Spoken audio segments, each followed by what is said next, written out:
نماز میں جائز اور ناجائز کاموں کے ذکر کی 25ویں حدیث۔ ام المؤمنین ام سلمہ رضی اللہ عنہ فرماتی ہیں کہ رسول اللہ صلی اللہ علیہ وسلم نے ہمارے ایک غلام افلح نامی کو دیکھا کہ سجدے میں جاتے وقت سجدے کی جگہ پھونک کر سجدہ کرتا ہے تاکہ سجدے کی جگہ گرد و غبار اور مٹی اڑ کر صاف ہو جائے۔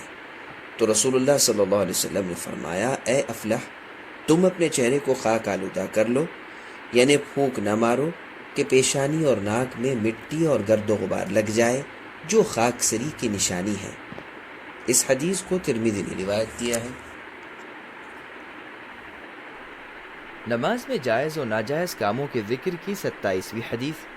ابو ہریرہ رضی اللہ عنہ سے روایت ہے، وہ بیان کرتے ہیں رسول اللہ صلی اللہ علیہ وسلم نے فرمایا، نماز میں 2 سیاہ موذی یعنی اذیت دینے والے جانور سانپ اور بچھو کو مار ڈالو۔ اس حدیث کو احمد، ابو داؤد اور ترمذی نے روایت کیا ہے۔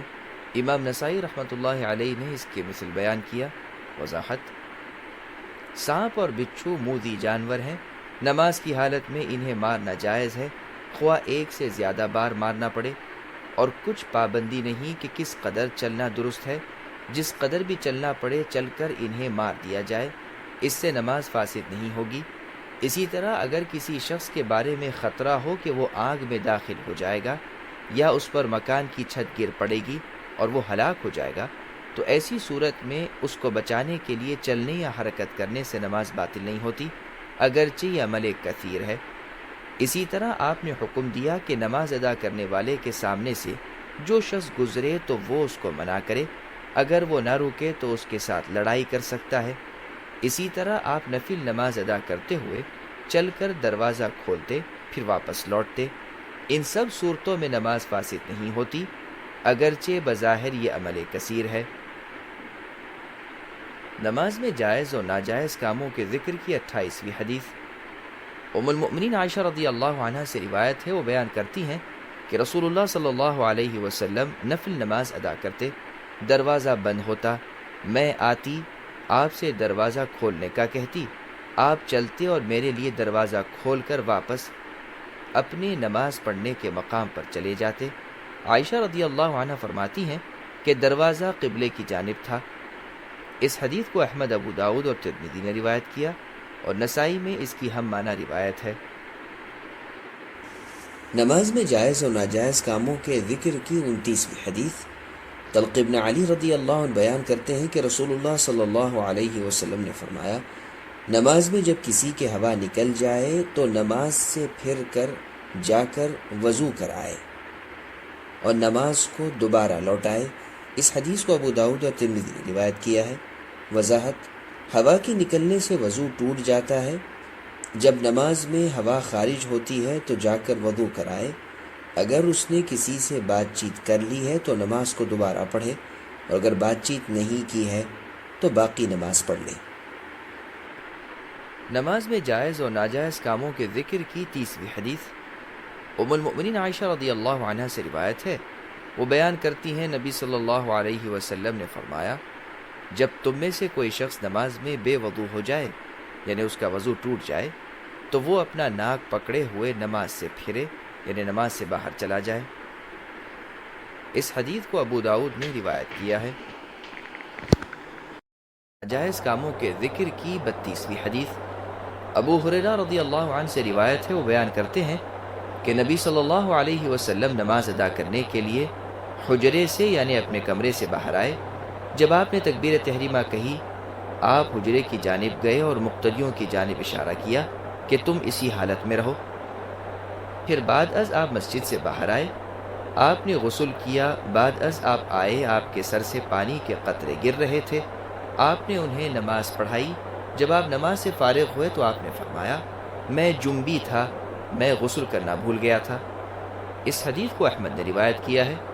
وضاحت: بخاری اور مسلم کی روایت میں ہے کہ آپ جنابت کے لیے تکبیر تحریمہ سے پہلے گئے تھے، اس لیے اس کو ترجیح ہوگی، اور اس حدیث کا معنی یوں ہوگا کہ آپ نے تکبیر تحریمہ کا ارادہ فرمایا تھا، تکبیر نہیں کہی تھی، البتہ اقامت ہو چکی تھی۔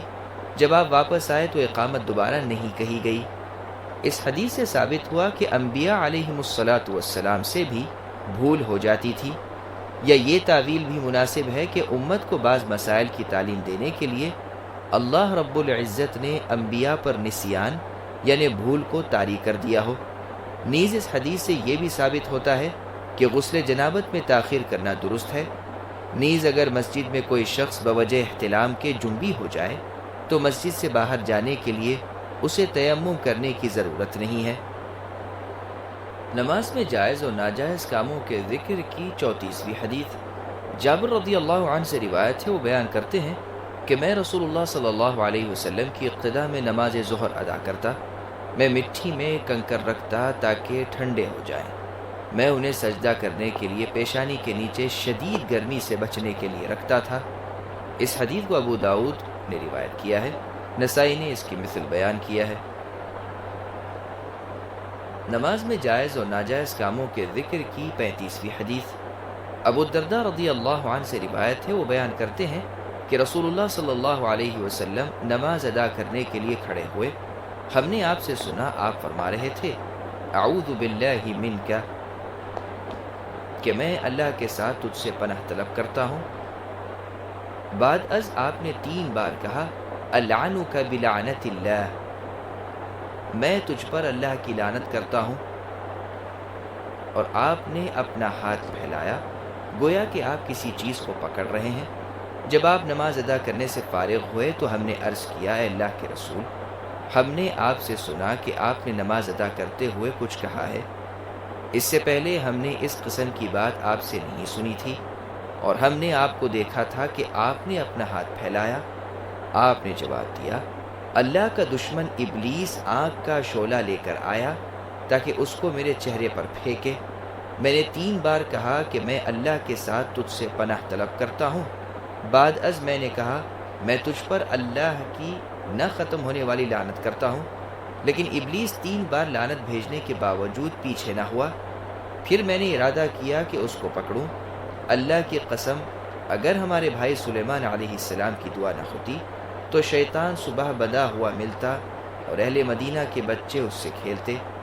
اس حدیث کو مسلم میں روایت کیا ہے۔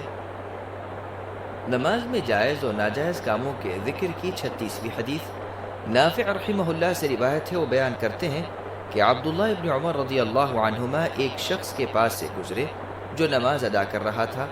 انہوں نے اس پر سلام کہا، اس شخص نے سلام کا جواب زبان سے دیا، چنانچہ عبداللہ ابن عمر رضی اللہ عنہما اس کے پاس گئے اور اس سے کہا کہ جب تم میں سے کسی شخص پر سلام کہا جائے اور وہ نماز ادا کرنے میں مصروف ہو تو وہ بول کر سلام کا جواب نہ دے بلکہ ہاتھ کے اشارے سے جواب دے۔ اس حدیث کو مالک نے روایت کیا ہے۔